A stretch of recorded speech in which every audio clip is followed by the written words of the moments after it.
এখানে যত লোক আছে সবাই কেউ না কেউ গাড়ি রেজিস্ট্রি করতে এসছে, কেউ গাড়ি বিক্রি করতে আসছে, কেউ না কেউ তোমার গাড়ি কী বলবো গাড়ির নাম ট্রান্সফার করতে এসছে।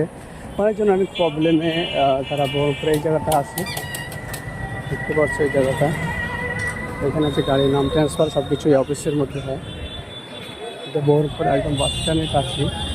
কত মানুষ, কেউ ডায়ালাইসিস করতে এসছে, কেউ গাড়ি মানে অনেকজন অনেক রকমের প্রবলেমে ফলস পড়ে থাকলে এখানে মানুষ আসে। দেখতে পাচ্ছ যাদের প্রবলেম শুধু প্রবলেম, এখানে জেরাস করা কি প্রবলেম হচ্ছে, কাজ হওয়ার কারণে এখানে কিছু